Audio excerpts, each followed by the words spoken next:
BlackBusters. What's cracking, family? We are back, man. I'm excited. We're about to get it cracking for another episode of BlackBusters, the best movie review podcast in the world. In the world, Craig. In the world, Craig. In the world, Craig. We forgot that the last time. It's on me. That's my bad. Mm-hmm. Hey, I'm your host, Big Ja, along with my co-host. Sad and alone tone. Ooh, Sad and alone tone. I watched this movie by myself. That's the only way I could watch it, bro. Man. Yikes. I had a lump in my throat. Pause. Man, pause indeed. Well, explain what that means and why he says that. Because I understand, bro. I understand, bro. This was a heavy film, bro. This was a very good one. A heavy one. And I'm going to tell you what it is right now. This is The Best Man Holiday. Damn. And we were thinking about, let's do some Christmas movies. Yeah. Some Christmas black films. And this is one of the movies that came to us, pause. And it's a dynamite cast, a star-studded cast. It's amazing. This is the part 2 of The Best Man. But it's not a feel-good movie. No, it's not. It's not. It's a Christmas film, yes, because it was they literally got together for Christmas for the holidays. It checks the box for being a Christmas movie, yes, but it is not a feel good Christmas movie. It is not a feel good Christmas movie, bro. Or I don't want to like. Well, the phrase you said is not a feel good movie. No, but it depends because some people say you feel better once you cry. Yeah. It's everything's gonna be all right kind of Christmas movie. It's a lifetime great like this is a life lesson movie. Yeah. A lesson about life, family, friends, loyalty, death. I think this is the best black sequel. Oh, I was thinking about, is there another, like what other, because we don't have a lot of sequels in black movies, but of the sequels, I can't think of anything better than this. Next Friday? This is better. Because as cool as Next Friday was, Next Friday doesn't eclipse the original Friday. Okay. Right? Okay. I feel like... But, okay, so because The Best Man, the movie alone wasn't better than Friday. Right. Right. But I feel like The Best Man Holiday was possibly better than The Best Man. It was better than The Best Man. Because think of it like this. All right, we'll get to that. We'll get to that. I like that. I'll take that. Pause. Yes, indeed. So The Best Man, for those who, I'm assuming you guys, if you're a fan of BlackBusters, it's either because you enjoy us talking about these black films or you want to hear our take on these black films that you've seen as well. The Best Man Holiday is part 2 of The Best Man, which is the original, starring, Best Man Holiday is written by Malcolm D. Lee and directed by Malcolm D. Lee, of course. Yeah. Starring Taye Diggs, Morris Chestnut, Sanaa Lathan, Nia Long, Terrence Howard. Come on. Regina Hall. Yeah. Melissa De Sousa. Monica Calhoun. Harold Perrineau. Yes. This is and these people are some of the top names in black culture in the last 20, 30 years. Yeah. And they're all in one film. And this is why both films were great. Especially this one. This felt like it was frustrating to watch because it's so real. So good. And it's like so good. They do a good job of making it. It's still dramatic, but it's still real drama. It's, sometimes I find myself like going like, why are you this emotionally attached to fictitious characters? Right. But that's what good movie making is. Thank you. Right? Thank you. And they establish these people in the first Best Man. And then you get to come back to their world and the story. Yes. You know what happened between Harper and Mia. Yes. You know what happened between Harper and Lance, right? Yes. You know all of these things. Harper and Jordan. And you come into this movie not expecting it to take the turn that it takes.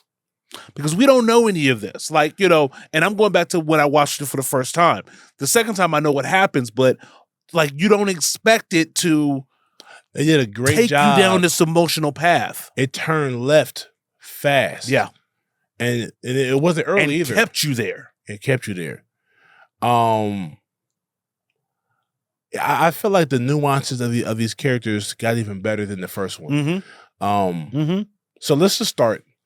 Would you say that this movie is kind of surrounding, Taye Diggs' character? I think we're still focused on Harper in this. Harper, yeah. We're focused on Harper and Lance. This movie is about Harper and Lance, I believe, and it started off almost Harper and Jordan. Yes. In the part one, in the original, yes. And I think this is dope. Especially, I can relate to this movie so well because I'm very close friends with friends I went to college with. This is why, I think this is why such a relatable film. It becomes relatable because I'm the same way. Right. Like, I know who the Harper is in my circle. Oh, right. Yes. Like, like I know who the Harper is, like I know who the Quentin is. I know who the Shelby is. Oh, I know who all of these people are. And especially when you talk about your college crew, and we all know the skeletons. We all know that he slept with her and that they had a thing and that his current wife don't know that they used to be together and ain't nobody gonna tell her. And no point. Right. And you know what I mean? Like, so it becomes very relatable because the college friends into, grown up or adults cements it because you understand these characters in these circumstances. Yeah, bro. So what I like about this film, I mean, one of the many things is that Harper, that they did a good job of bringing the friends together again, and it's for Christmas. Yes, for Christmas. Right. And here's the thing: like there's been several Christmases in between the part 1 and part 2, but that's probably why they say, okay, you have to come to this because we haven't gotten together in so many years. Yes, everyone come on. And on top of that, Lance he's retiring after this season. He plays on Christmas Day. This is a big time for his friends to show up and pull up, and their families, and my girls are going to pull up too. And we don't know this either, but Lance and Mia have been sending packages, like sending invitations more than once to show how much they want them to show up. Yeah.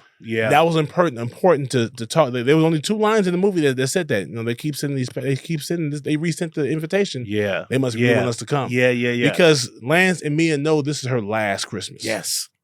And her homegirls don't know this yet. Nobody knows. No one knows. Nobody knows.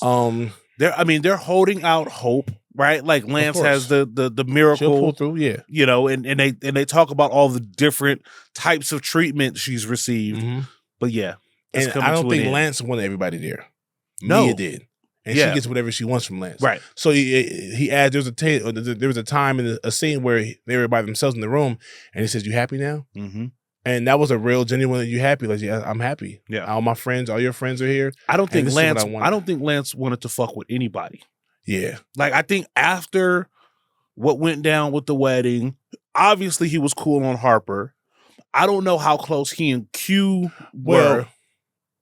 I get what you're saying. I don't think he wanted to rock with Jordan, Shelby, or but I feel like if we're talking about the time in between the Best Man and the Best Man holiday, even though it isn't stated, I feel like the girls were still around.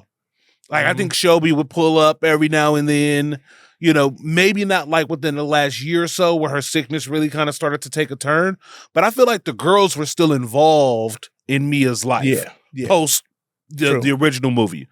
I feel like very quickly after the wedding, Lance and Harper were immediately estranged. Right?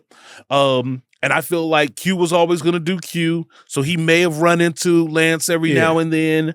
And I feel like, Julian was focused on his other thing. But I think that, like, Lance was kind of like alone. and didn't have any real rapport. But he had with the boys. 5 people at the yeah, as far as friends. I think. Well, I mean, him. I think him and Q don't have as much in common anymore because he married Mia. Yeah, exactly. Because Q was a player and so was Lance. Yep. And so I think over the year, even the situation where Lance and Q got into it at poker. Mm-hmm. He probably ain't even forgiven for that, making that statement. Yeah, I think Lance probably didn't forgive any of them fully. Right. I think like Lance had enough like operational forgiveness to get through the ceremony and to not choke motherfuckers out at the reception. But I think very soon thereafter, I think Lance was like, I'm not really dealing with none of them. Right. Right. And they all seem to be like okay with that.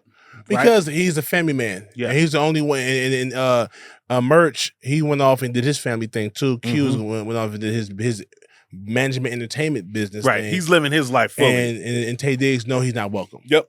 And Robyn don't even want to be over there anyhow because she don't even rock with Jordan like that. Right. And Jordan is the best friend of Lance's Robyn wife. wasn't there. I mean, like Harper introduced himself to Lance and Mia's kids. Right. That shows, Yeah, you must be June? Yeah. July? Exactly. August, yeah. Exactly. Uh-huh. So that shows how long it's been since they been close. Right. That like you got to introduce yourself to the kids. But I think it feels very natural. What's also so awesome is the way they fall back into like a day hadn't passed. Like once they get comfortable and get to chilling again, it's just like, yeah, this whole crew is crew. Mm-hmm. And you got to think about it, like a lot has changed since college. Yeah. So even though it could be no beef at all, but I got a homeboy who I spent probably almost out of a 7-day period, 7-day week, probably 4 to 5 days, we in the same dorms. He's married with 4 kids. Yeah. I might see him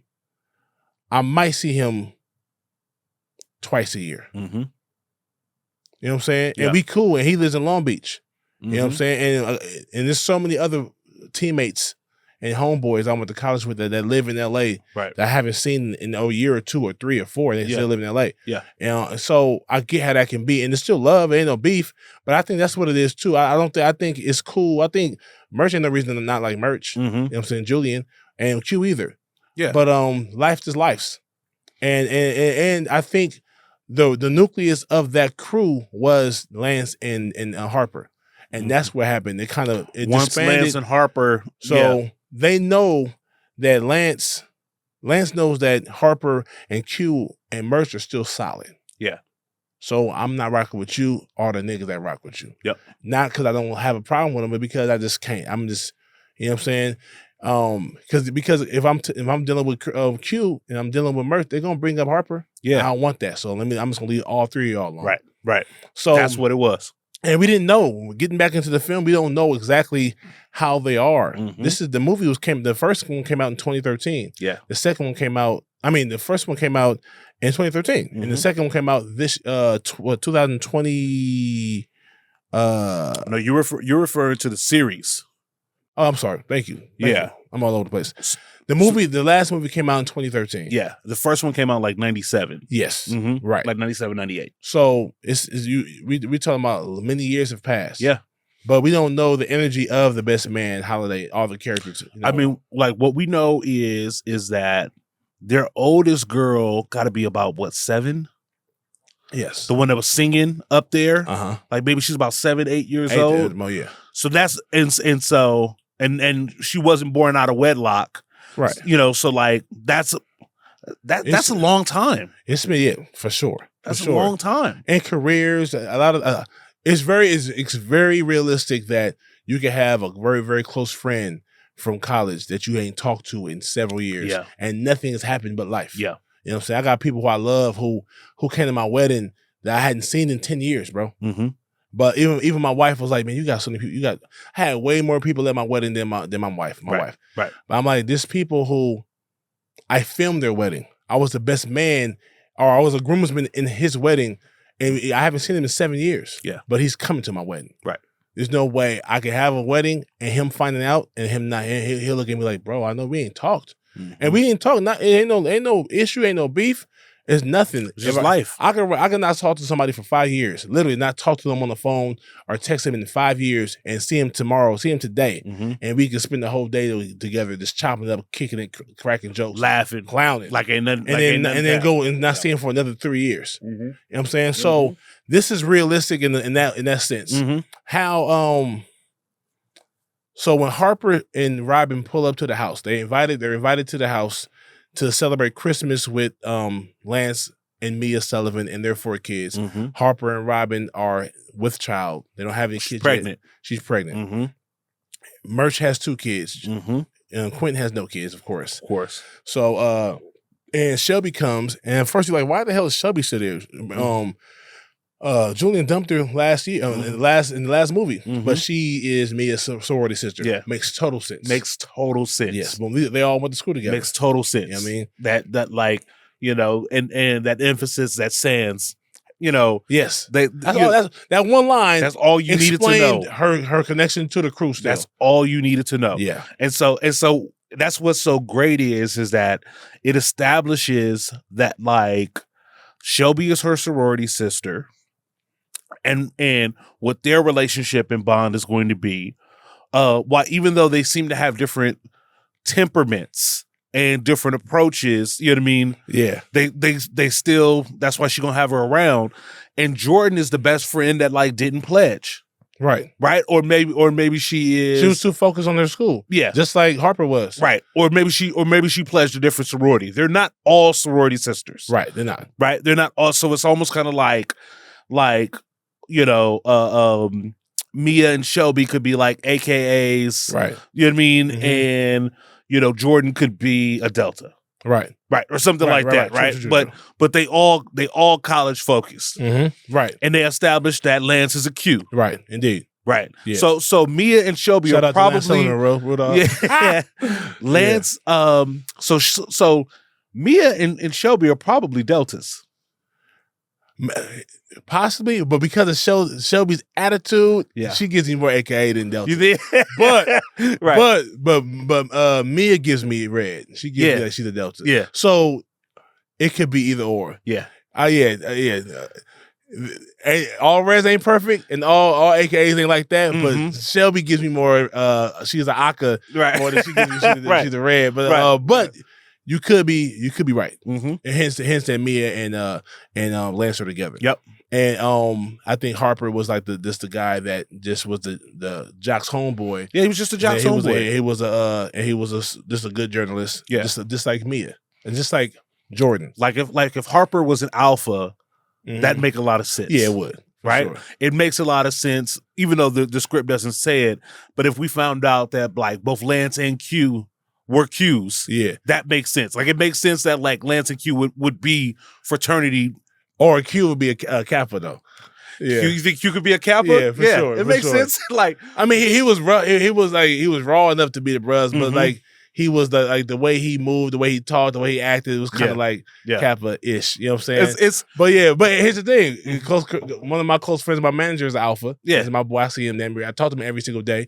And one of my closest friends I went to school with, and one of my teammates, he's a Kappa. And I'm a Q. You know what I'm saying? So it could definitely be how many Sigmas do you know?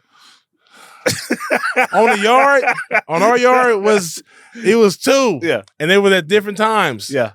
Like one was an older dude, I forget his name, and it was Martin. My father. He not Sigma's always different.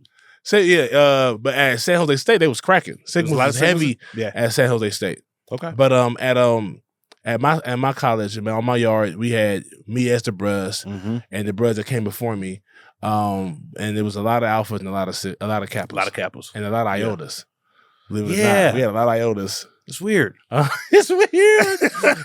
That's Julian. Yeah. Julian's Iota, yes, for sure.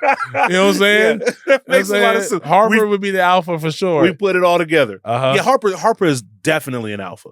Yeah. Like he if we're assigning affiliations, but based on personality. Right. Based on personality, yeah, like Q probably feels like he'd be a Kappa, but Q is also wild enough to be an Omega. I agree, yeah. Right? But the most disciplined person, and in some respects the most reserved, which is Lance, right? Yeah. Like, absolutely feels like going a throwback to when he was in college. He totally would have been an Omega. For sure. Yeah. For sure. Star running back on the team. True. Yeah. Physical, getting ass. Yeah. These are all for sure. These are all and then becoming wholesome at the end of the day. That's what I'm saying. That's how you got good, loving husband and father. You know what I'm saying? The alpha and the omega. Yeah. You know what I'm saying? Hey man, it was so going back to this movie and not seeing the story since the 90s. You wonder, okay, what is everyone going to be like? And you instantly see the tension between Lance and Harper when he walks in. Him and Robyn walk into the house. Mia opens the door for him. Come on in, it's cold. They hug and everything. And then Lance comes out and he instantly starts showing him subtle but stern shade. Like this nigga. Which is kind of I don't know if that for the movie, I guess it makes sense, but that's a little over the top. Him being that, he was disrespectful. He was throwing shots off top. Because I think for him, it was very clear. And I think Lance wanted to send the message, I don't want you here. Right. I feel like realistically, he probably like, what's up, man? Everything cool here for sure. Yeah. All right, I'm gonna go ahead and I'm gonna go in the garage real quick. Right. But I also feel like because Mia wanted this to be here, if I'm going to be in your presence, I'm gonna be here. But I want you to know that it ain't cool. Yeah, You know what I'm saying? Like, and for the sake of the drama and for the film, you got to say shit like, "Hey, man, you good at keeping secrets, right?" Yeah, I'm not petty like that. I've never been petty like that, but I also know what it's like to be like with somebody that like I'm not really fucking with, and I have to remind them over the course of the conversation of the evening that we not cool enough for you to keep joking like that. Yeah, because some people will think just because we chilling or having a conversation or at dinner or something like that, that like the axe is, we've buried the axe. And sometimes you have to like let people know like, nah, we still not there. Like, even though we have to be at this table because our wives are still friends or whatever, like it ain't all good. Right. You know what I mean? Yeah. So, and some people who have that petty nature, it's not in my nature to do something like that, but I do understand what Lance was keeping Harper at arm's distance. Okay. Like, you in my house. But yeah, don't think we gonna be cool. You in my house because my wife wants you to be here. So while you here, I'm gonna let you be here, but I'm always gonna have the stiff arm up. Right. And to Lance, everything that Harper says is bullshit. Yes.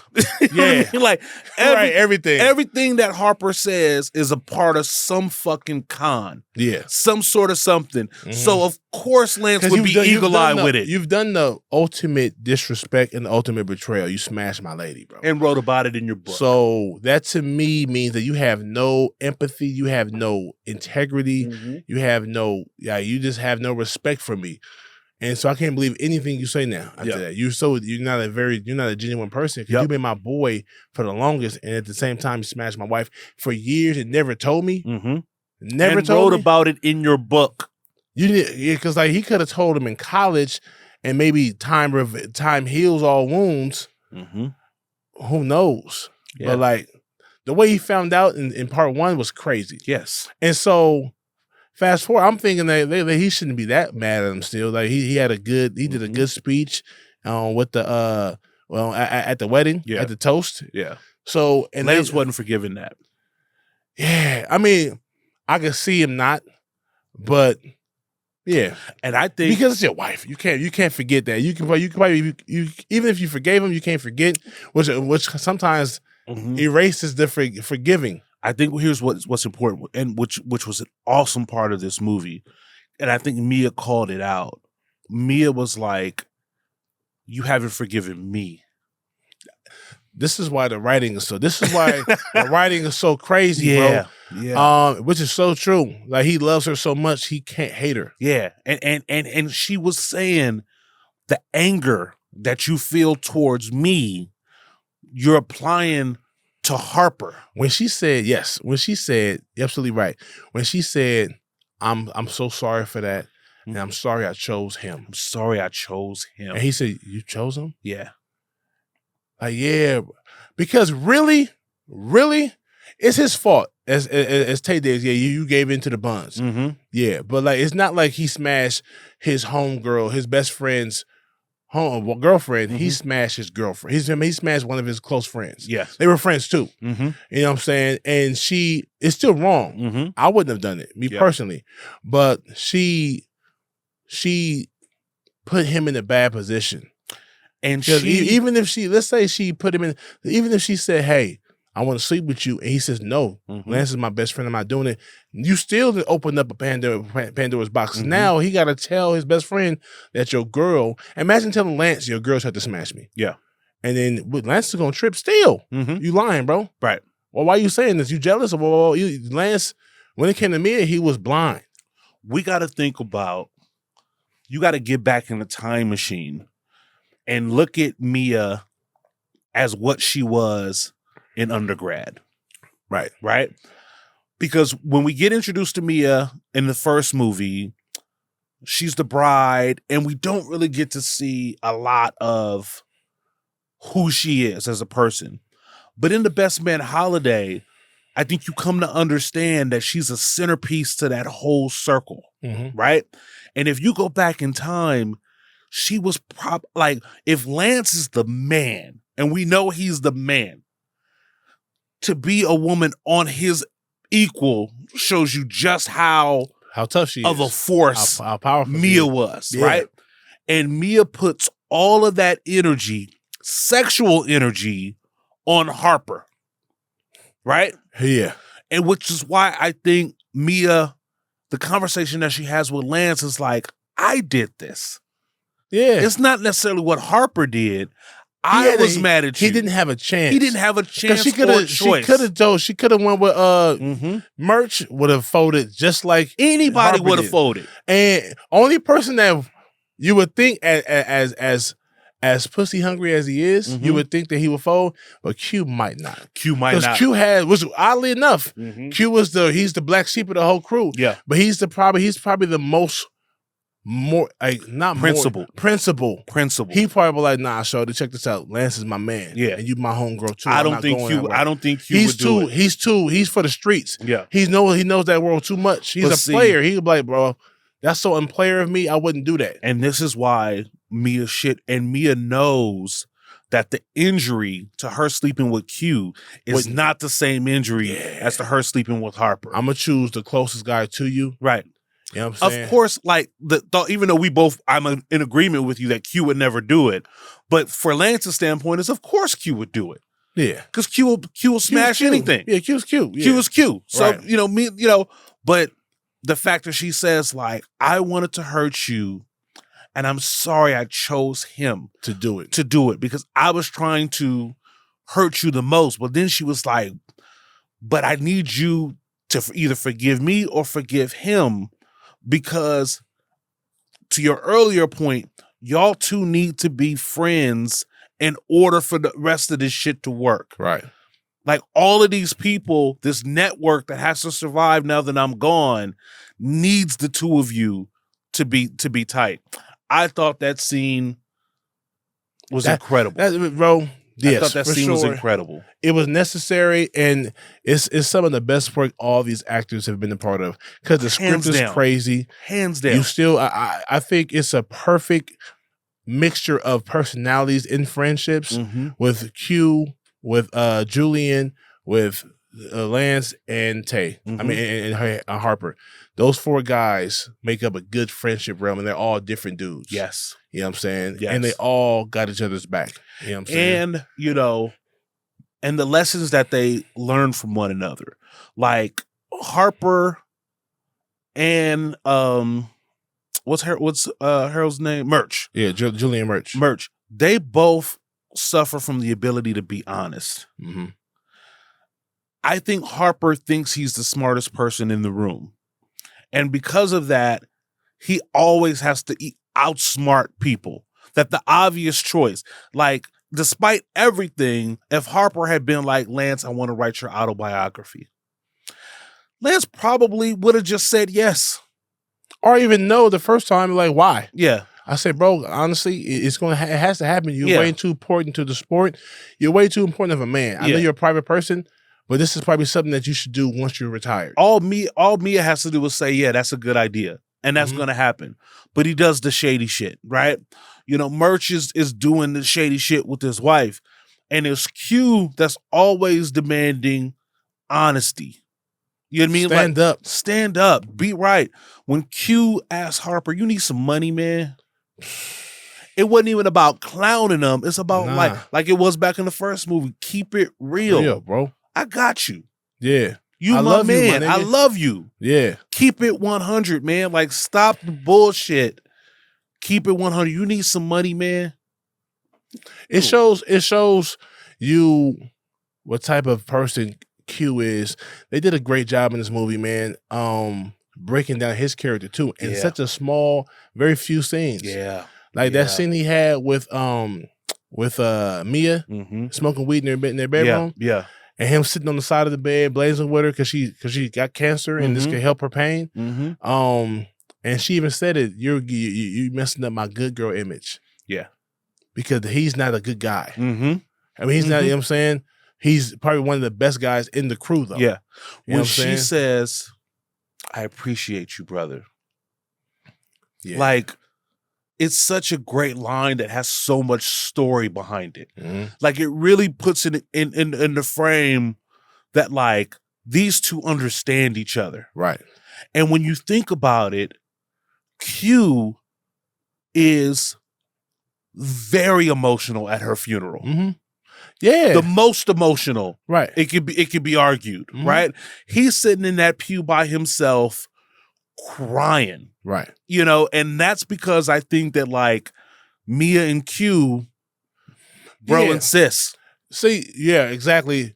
Honestly, I feel like based off of Mia and what she did, I'm gonna smash your best friend. She was fucked up. She was hurting, and she wanted to hurt him back, and she did that by smashing her best friend, his best friend, and the guy that she cared about too. Yeah. And that put her in a position like, you dirty dog. Q saw that. Q was like, yeah, you just like me. Yeah. And that small conversation about his mother passing away and his father was burying himself into his work. Yeah. His father represents Harper. You too far into your work to where you can't even sit up and then realize the people around you that really matter. And him losing his mom and that early he lost that empathy for women in some way. Yeah. He has it.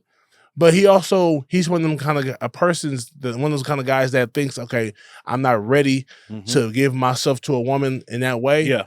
I don't know if I ever will be. You know what I'm saying? So he don't even mess around. He doesn't play. He's a Mac. Yeah. He's a suave. He's not a player. He's a Mac. He don't play games. Yeah. It is what it is. This is what you are. Yeah, I'm coming through the crib and I'm taking you down and I'm gonna go and head out because I got things to do. You know what you get. You know what you got with Q. Right. And he doesn't respect those who don't move that way.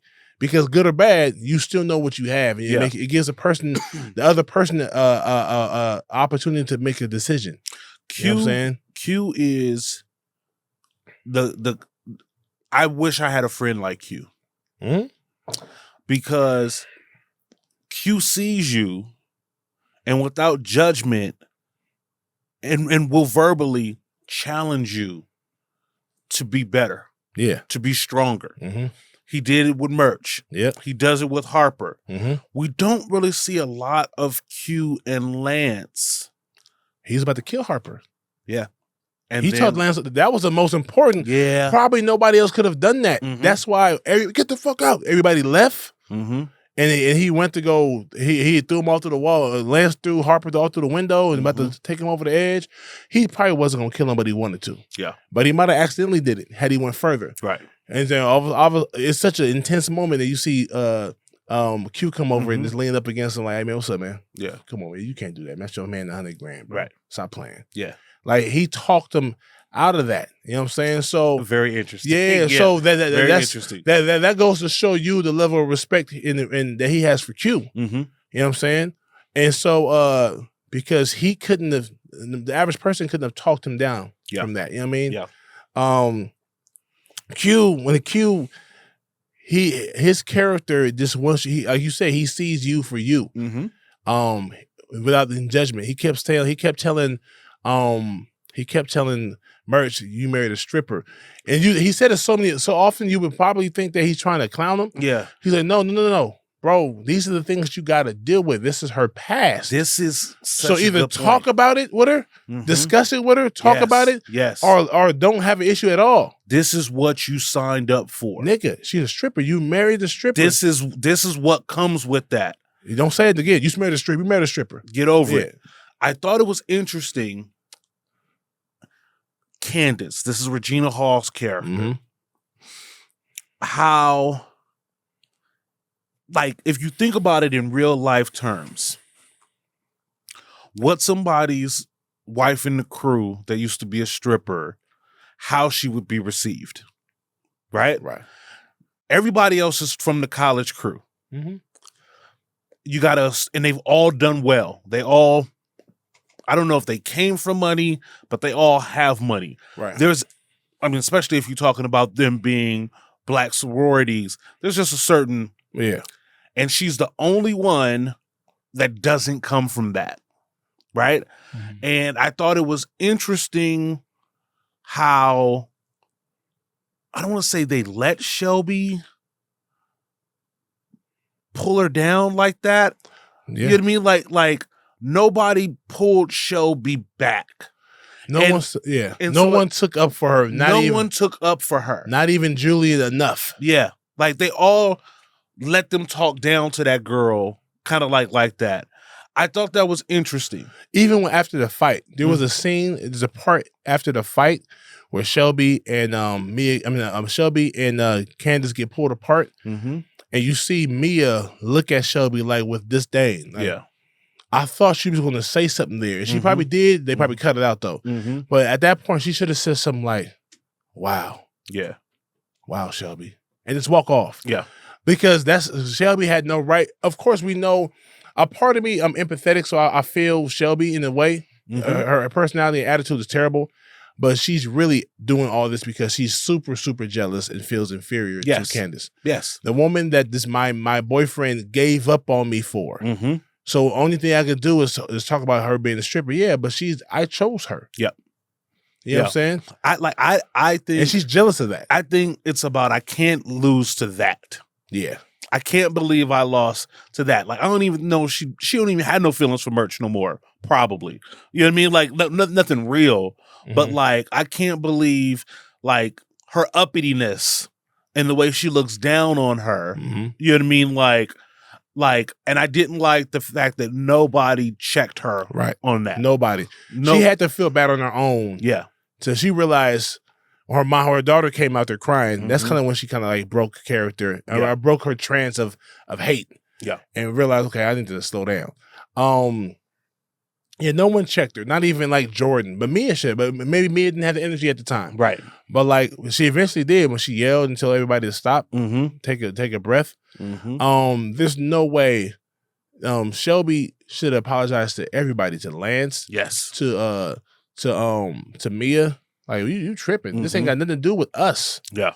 You know what I'm saying? You here for us or you here for him? Yeah. But I think she still had some feelings for him because especially now, because you saw a different Julian. Yeah. He was Murchy in part one. Part two, they called him Julian, and he was still frantic. He still couldn't hold water. He still was, but he was a better version of himself because of Candy. He wasn't catering and falling all over and stumbling all the time. Right. He had more confidence. He was stronger.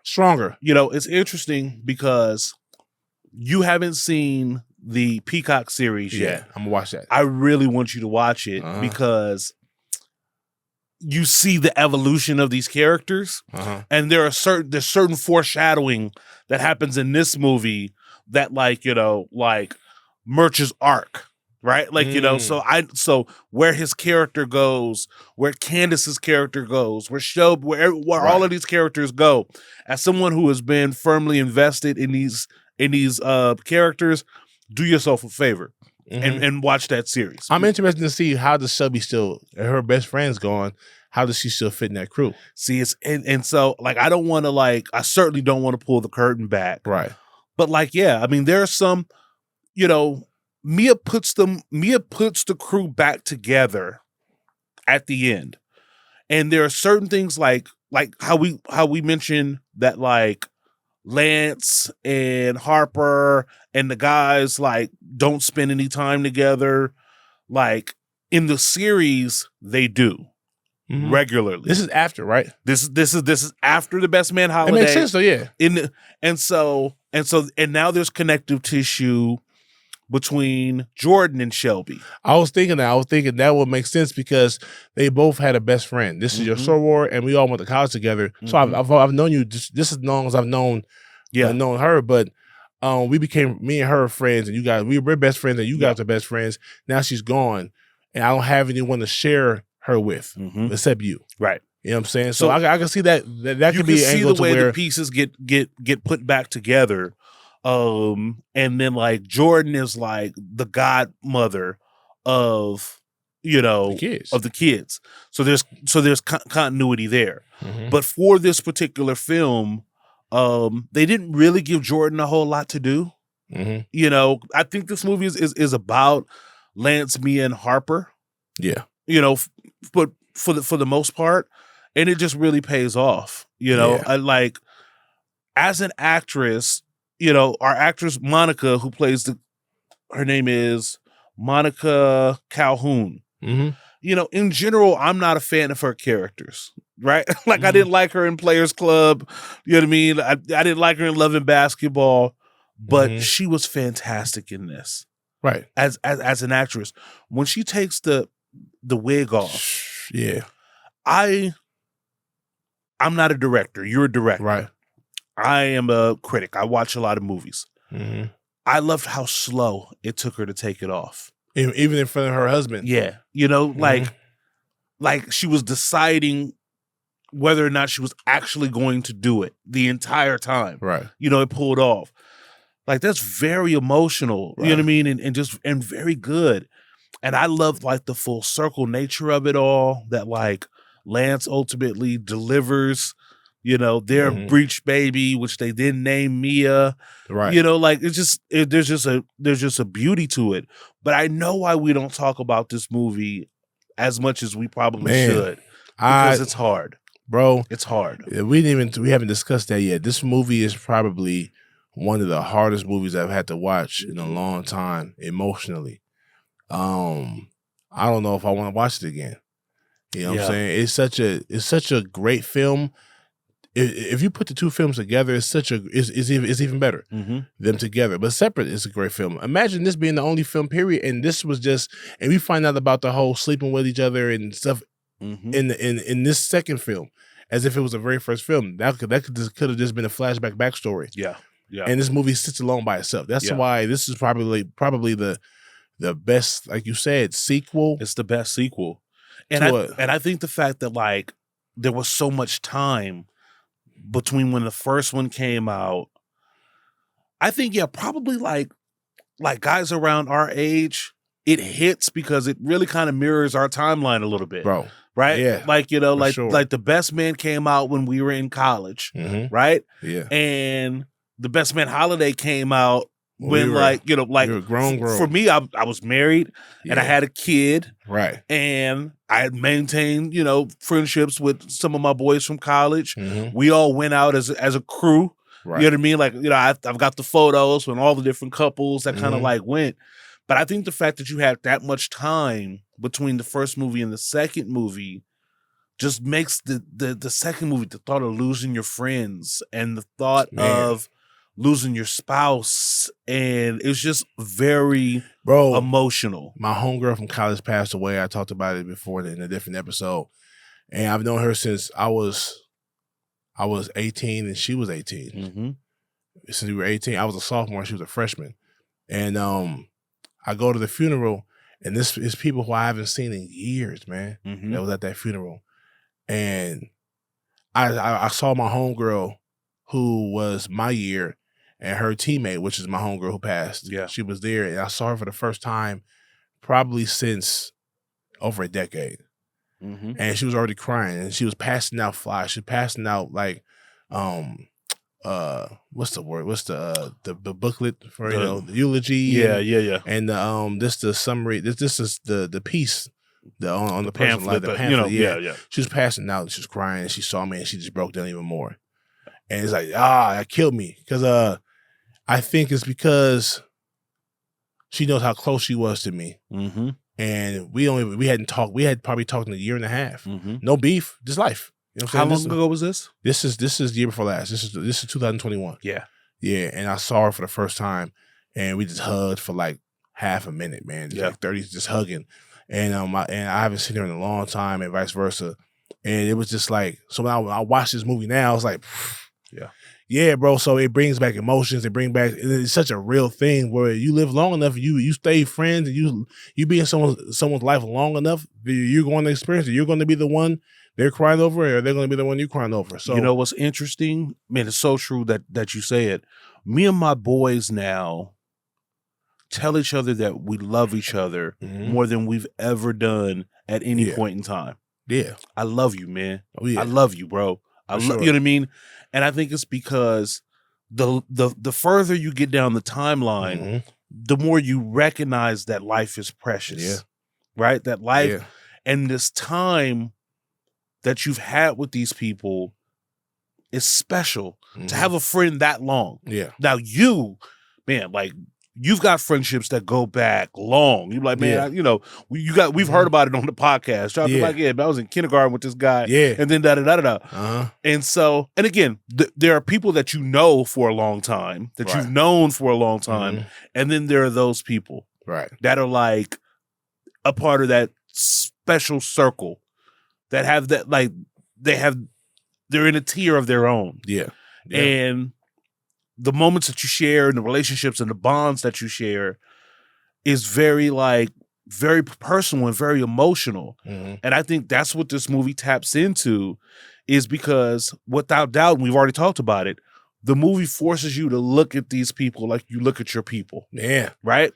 And and because of that, the emotion that the actors are portraying is just very real.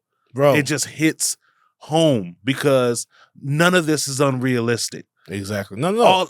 All of it. I know dudes. I play ball. I've been to my homeboy's last home game in football.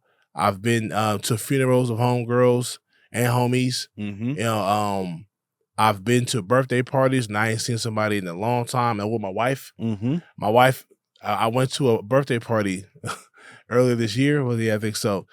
And just by the way I said hi, or the person said hi to me, my wife was like, huh. Yep. You know what I'm saying? Yep. And it was out the blue. I had no clue this person was gonna be there. I hadn't seen this person in so long. My wife was like, huh.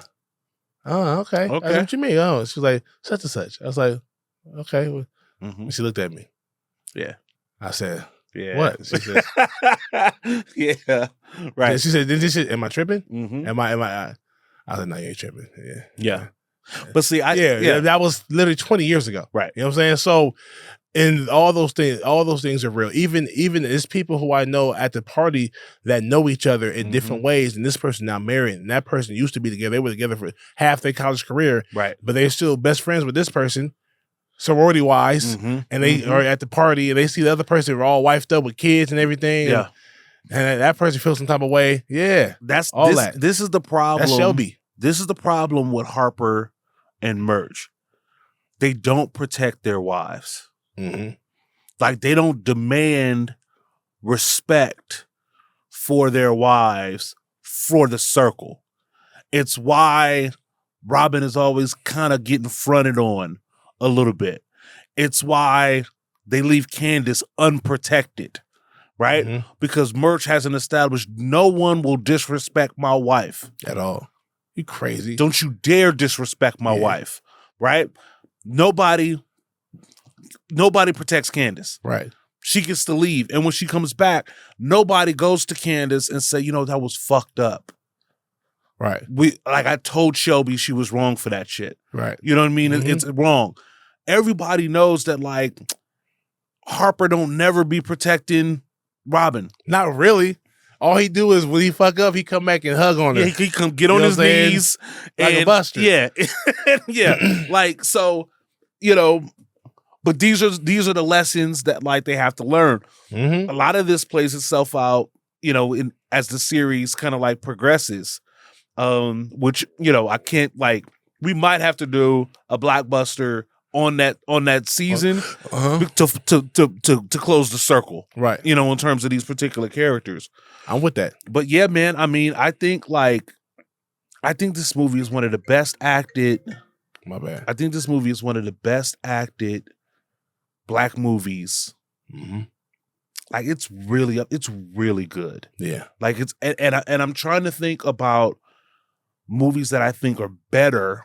I think this movie is criminally underrated from an acting performance, just from a shot, from a scene for scene.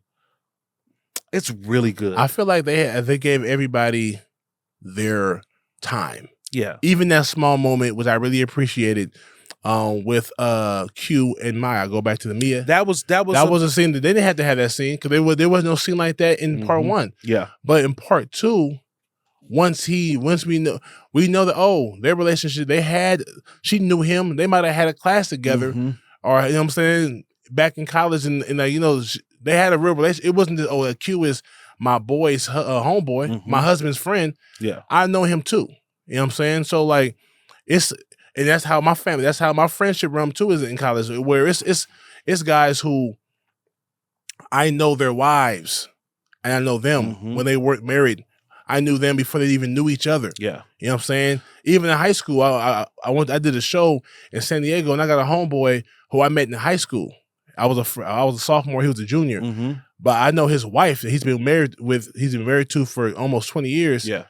When me and her were in middle school. Right. Before she even knew him. Deep relationship. You know what I'm saying? Right. So even though, let's say there's a conversation I might have at the I might go to his house and spend time and see me and him hanging out in the backyard, and I might see her over there in the kitchen. I might go have a separate conversation with her because I know her. Yep. I know her father. Her father went to with my sister to get her first car because we were neighbors. Yeah. You know what I'm saying? That's a relationship I have with his wife that has nothing to do with him. You know what I'm saying? And his wife and his wife's sister and the father, who was like the big homie who used to talk to my dad because we lived down the street from each other. You know what I'm saying? Yeah. So instead of going with my dad, because my dad was at work, she went with Mr. Leday to the car shop to get her car checked out because he knew about cars. You know what I'm saying? I know they family. You know what I mean? So to see the Mia and the Q scene, I'm like, that's dope. These people are connected more than just, that's just my husband's friend, that's my wife's friend. We know each other. Yeah. Hence, they asked the question, even when Harper asked Julian Murch, how they know each other again. I think he was so far out of the whole Black Greek world, he didn't even remember how close Mia and Shelby were. You know what I'm saying? But that's why I think it's what you said before. These little scenes do so much to cement these relationships. Yeah. Like when Mia calls Shelby Sands, it says it all. Yeah, that's it.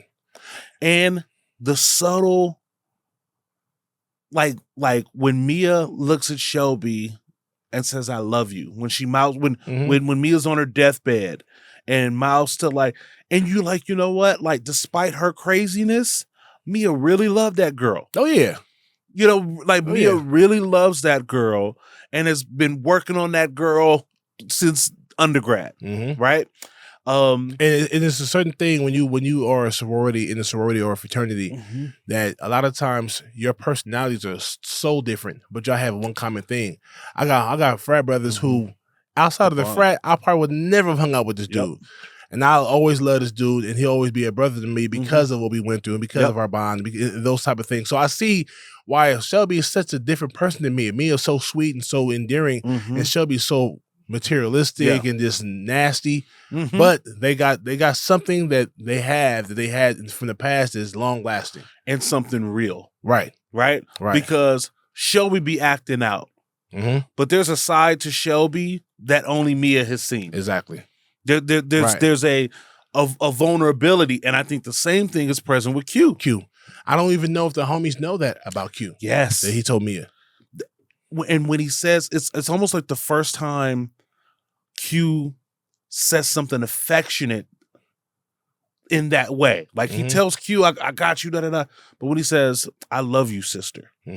Right? Like, like that shit is real. It was a moment, man. And then, you know, when Jordan is in the tub crying, man, like, you know, beside herself because her best friend is going like, it's really, I mean, and it's so well acted. Like, there's nothing that comes across like this is a serious movie. Like, you know, it like very few. It wasn't too much of a comedy. It's a serious movie. Like serious. Especially after like, because the first one is kind of comedic. Like the first Best Man Holiday is a rom-com. This shit is a drama. Right? Drama. It's a drama. It's a drama more than anything. And kudos to our director and our writer, Malcolm D. Lee, for fighting for it to be this way, for coming up with this particular vision, and for executing like maybe one of the best Black dramas of all time. Right. And to be able to tie it into where nothing felt forced. Like Lance being a pro football player that was about to break the record. I know some guys I play ball with that 172 are yards is a lot of yards though. Yeah. but it's Christmas. And your wife is tired. Your wife is dying. You know what I'm saying? But you seen guys have 180 yards. But I mean, when I think when Ricky Williams broke it, he had like 130 some yards to break the record in college, and I think Emmitt Smith had and he did it in that one game. That's probably my only nitpick is that that's a lot. It should have been 117 or something like that. 117 is perfect. 172, that's 2 games. Is a lot of yards for a running back at the end of his career. Right. You know, like unless he's supposed to be that great. I mean, but he was in great shape. Sometimes he was in great shape, but like that's a lot of bursts. That's you know, that's a lot of bursts, and then him, you know, I guess we see that before, like one running back against 3 defenders and moving the pile. Nah, not for he's a speed power, but he's a solid back, but he's not. He wasn't Jamal Lewis. He's not Derrick Henry. Right. You know, I wouldn't even say Derrick Henry. Derrick Henry's a big dude, but I have a conversation about Derrick where, you know, he's a big, strong guy, fast as hell, great, the best stiff arm in NFL history. But when it comes to him running dudes over, he ain't the best at that. Right. I would say more so even like but you say I'll say Adrian Peterson. Let's do that. Like Lynch, AP. Jerome Bettis. So that before we get into the awards, what kind of running back is Lance? Like who Lance was more like is he an AP? He's not an AP. He's not an AP. Well, according to this, he is. According to this, the way he hit the I'm pointing. I'm watching the video right now on but once he hit the players and knocked them back, then he's AP. That's AP. So he's and I think he's supposed to be. He was a big, powerful running back. Coming out of college and in the league. So he's not a scat back. He's supposed to be 6'1", 225, able to run through 2 guys. He's that guy. Okay, so he's like I'm trying to think like by comparison because AP is a bigger back. I think he'd be AP. He'd be like an AP. Yeah. Like I think they progressed. They that's who he's supposed to be in the film. They put him up to be like this big, strong. Hence, he's throwing dudes through windows when he's mad and stuff like that. Okay, I got it.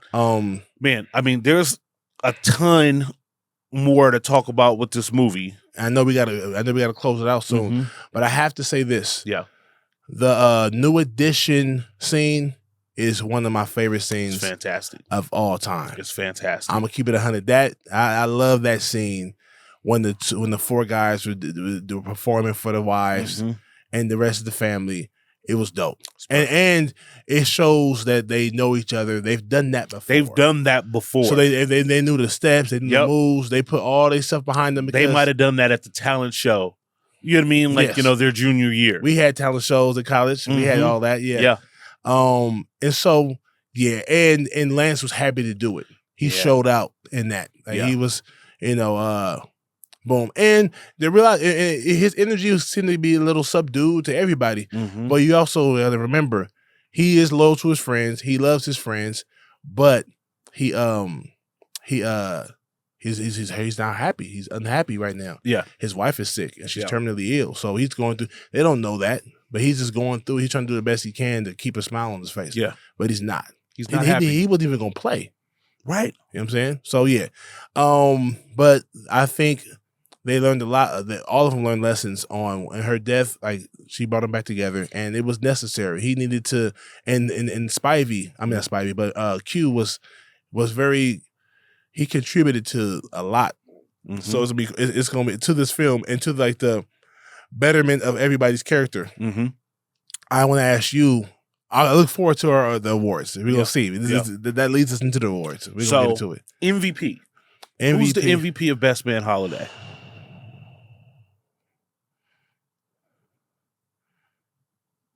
Oh, MVP is Q, bro. Oh, you think he's the MVP? Yeah. I understand why you make that claim. Mm-hmm. My counter is I think it's Mia. Okay, I hear you. Like, and here's my argument for Mia. She brings everybody together. She recognizes what needs to happen in order for Lance to get past the injury of the past. Right? Mm-hmm. And she helps everybody heal.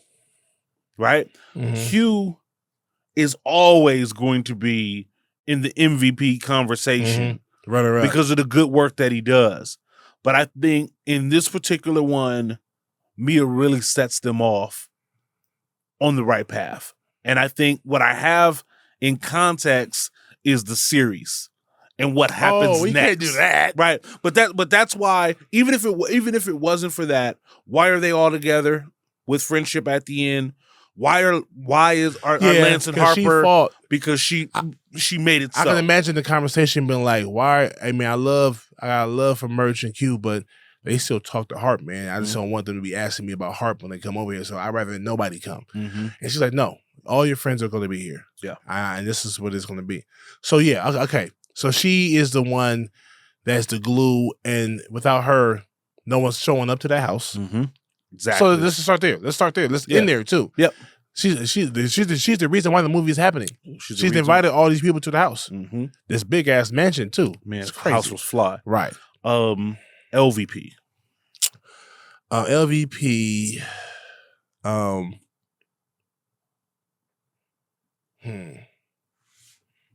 No, not the. I was gonna say what's his name, the white boy. The white boy. But nah, he was dope. He was good in there. He was a good actor, but I do think he's the LVP. Eddie Brian. Yeah. Okay, I'm trying to find somebody else, but I'm okay with him being LVP. Mm-hmm. I mean, because he was valuable, but he was the least valuable. He was the least valuable. Okay, so yeah, Brian. You know, like they needed to give Jordan something to do, right? And he was that. Yeah. Right. He's a side plot. Yeah. They kind of comment like he just, it's a white boy, right? Like, and he does some white boy shit and he's good for a couple of jokes.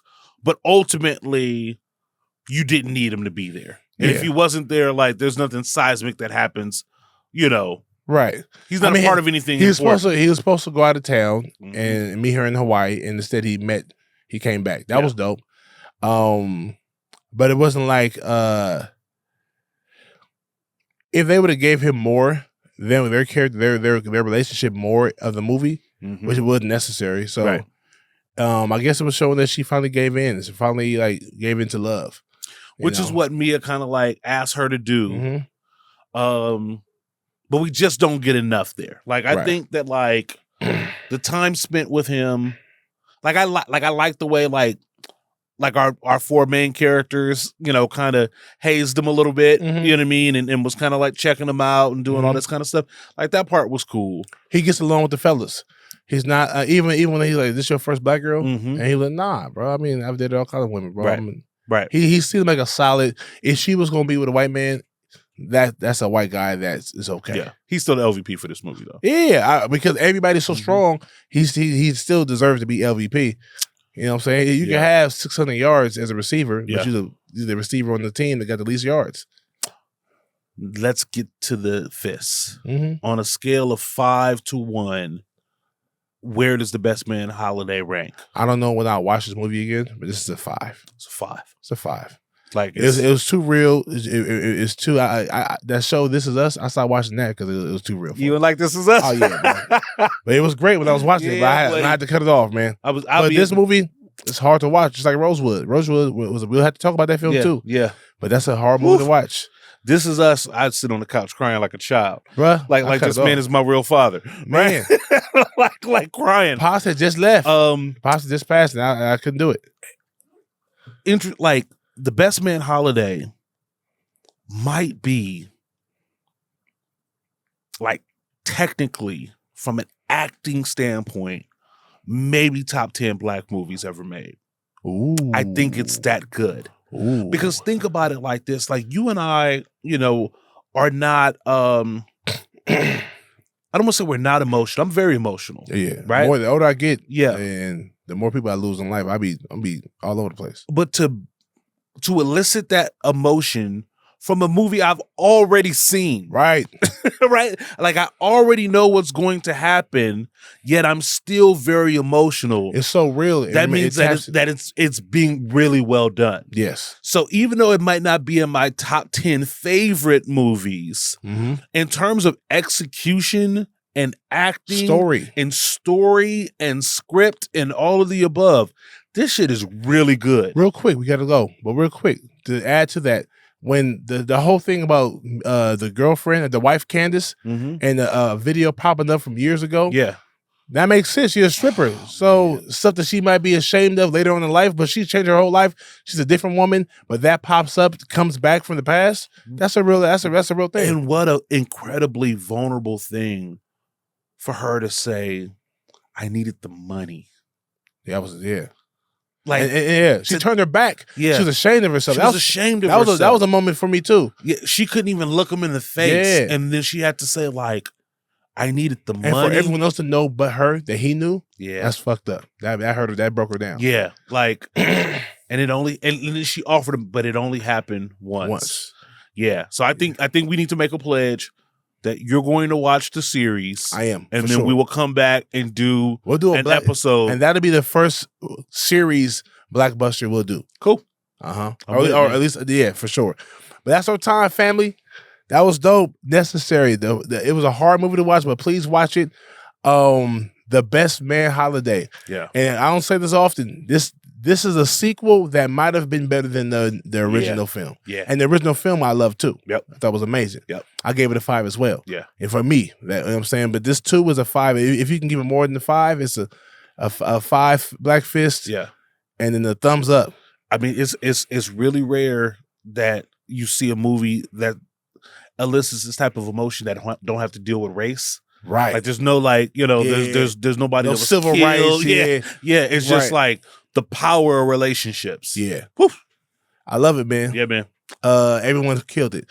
That's it for this week. Family, BlackBusters, the best movie review podcast in the world. Craig. Yes, indeed. I'm your host, Big Ja, along with my co-host. All Alone Tone. Damn. Rest in power, Mia. Rest in power, Mia. Sister Sullivan. Rest in power. Go watch that movie if you haven't seen it. And if you have seen it, go watch it again because it's been a minute since I've seen it. And be careful. Bring your tissue. It's one of them heaviers. Yep. It's a heavy weight. Yes, sir. All right, y'all. Take care. Be good or be good at it. Pum to the max.